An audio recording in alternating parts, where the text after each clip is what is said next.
So see, I had a choice of doing the sweet little love scene or the biggest, most bombastic fight scene in my book.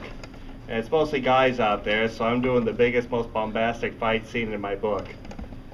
But it's got a real kick-ass woman doing the fighting, so. The Comic Book Code by Dave Strom. What has gone on before? Holly, Dan, and Cal have arrived at the nuclear power plant. Cal told Holly he is going into the plant to destroy the evil Superfix machine, which threatens to mind control the world. He warns Holly to stay out due to the likely presence of green lutefisk in there. That is Holly's kryptonite. And he told Holly and Dan, whatever you do, don't let those mind control soldiers follow me. Holly has super telekinesis, flight, super strength, blonde Amazon good looks, a nasty temper, and a costume that tends to ride up in the back, and she hates that. Dan, Dr. Doom type body armor, strength, flight, control over machines, and Stan Lee type alliteration. 300 super soldiers, super strength, each almost as strong as Holly, immunity to pain and the ability to fly by flapping their arms, which came when supervillainous Bunny super hypnotized them like those evil hypnotists in cartoons. The chapter with the super bombastic brawl. The concrete expanse in front of the entrance corridor to the nuclear power plant, a Sunday, 5:52 p.m. 10 feet behind Holly, the armored black bulk of the Intellecticar blocked the power plant's entrance corridor. Just so I gotta make sure, camera's going. Where Cal ran a desperate down the corridor cliché run to destroy the Superfix machine. 30 yards in front of Holly, 300 hypnotized, 7.5 foot tall, 4 foot wide, mighty male shirtless super soldiers regrouped. Their big, brawny V-shaped torsos and thick rippling arms gleamed in the sun. Their unblinking, whitewashed eyes locked onto Holly. Their lockstep march earthquake toward her. Left, right, thud, thud, getting louder. You stay away from Cal, Holly growled at the soldiers.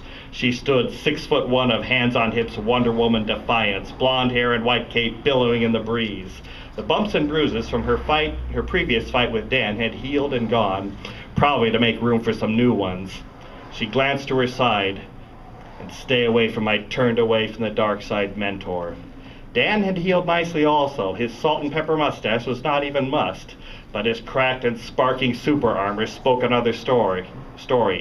Armor power 2.5%, unable to complete self-repair. When I rebuild you, you get bigger batteries, snapped Dan, aiming his glove blasters. Holly stepped forward. Save your power, Dan. I'll see how tough they are. She braced her long, silky, smoothly muscled legs and snarled, Dave, would you go easy on my descriptions?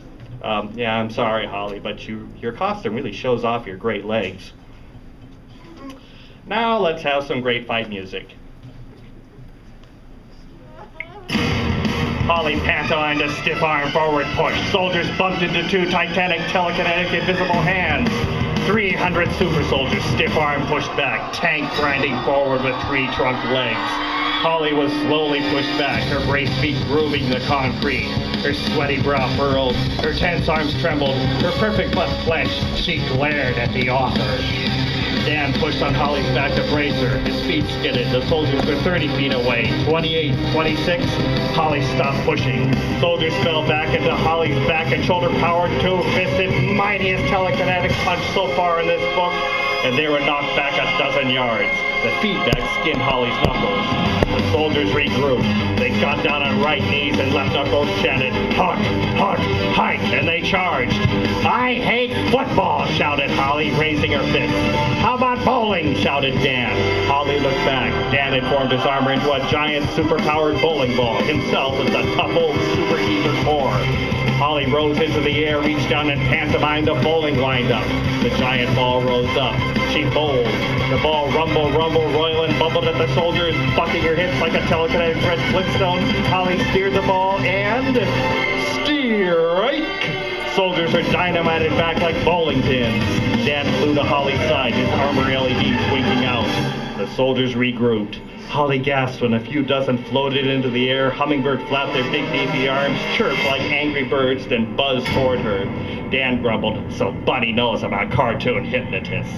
Like blue jays dive bombing at cats, tweeting soldiers missiled at Holly and Dan, bashed headfirst into them, and buzzed back to super headbutt them again and again. For every soldier a freshly bruised Holly punched, 3 others cannonballed into her and Dan. Dan's armor announced, power 0%, next time get the extended warranty.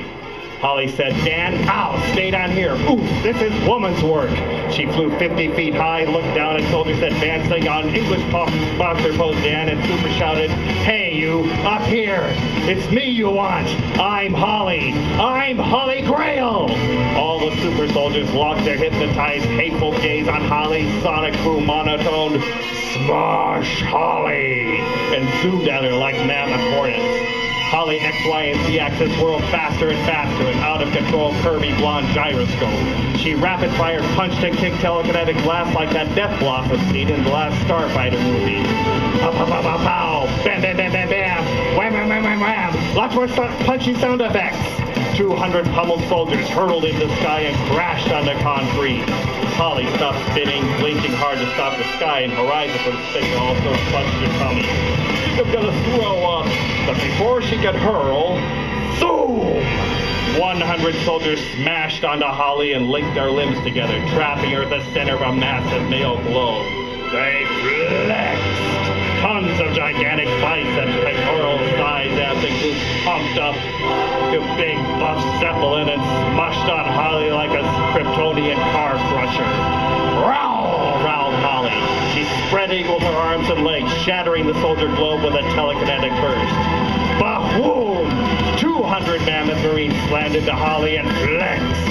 A gigantic super fist turning coal into diamond. Holly wheezed, get your butts out of my face. Spread eagled again, breaking the globular grip. But the boom! All 300 piled on, flexing, rushing, sweating, and burning. Holly gasped, gross! Then she couldn't inhale. Her limbs were pinned, her vision grew red, her heartbeat thundered in her ears. She spat out soldier sweat. She flew upward, dragging the giant soldier globe with her. She flew down hard. Boom! Holly shakily stood up on broken concrete and growled at the soldiers, getting up also. A giant shadow engulfed her. She raised her hands and telekinetically pushed up a giant descending robot foot. And spit up stombots. 12 soldiers grabbed and forced Holly's right arm down. 8 grabbed her left arm, but she still held back the robot foot, but she's right-handed. Please step away from the vehicle, said the intellect cars and super tasered, super dumb super soldiers still shoving it aside. The foot descended again. Holly fell to her knees. Another giant robot bounded toward her, and she smiled. Yes, she knew that energetic bound. The other robot punched, stopped, smashed, and thrashed that first metal mother robot into chunks. Dan's voice joyously boomed from it. You miss me, little lady? Holly grimly said, get ready, telekinetically sweeping the soldiers back again. The soldiers regrouped. They linked arms to form a 10-man wide, 30-man deep, invulnerable battering ram. They charged, screaming, Semper Fi! Holly flailed bleeding fists. The ram was unslowed. The giant danbot raised a foot. The ram was undaunted. The giant screaming super fist stormed closer, closer, closer. And then it staggered and stopped and broke formation, and 300 mighty Marines plopped limply onto the concrete. Dan emerged from the robot, flew to and landed by Holly's side. His armor was falling apart. Its glute panel creaked open, exposing boxer shorts labeled Excelsior. Dan ogled with confusion the piles of mountain-muscled soldiers. He switched his ogle to Holly. Did you make them go somnambulantly snoozy? Holly's look shot the confusion back. No. They flew to and knelt down next to a soldier, flat on his back, his white eyes staring at sky. Holly lifted his thick arm and felt his pulse. He's alive. She dropped the arm. It thudded on the concrete. Dan slapped the soldier's vacuous face, Dan's armored glove clanging on it like it was hitting rock. It's like a CPU got fried. Holly stood up fast. Bunny's their CPUs. Sven must have gotten to her. I'm going in. She flew to the entrance and down the corridor. Dan flew after her. Holly, Bad Boy warned you to stay out of there. Stop!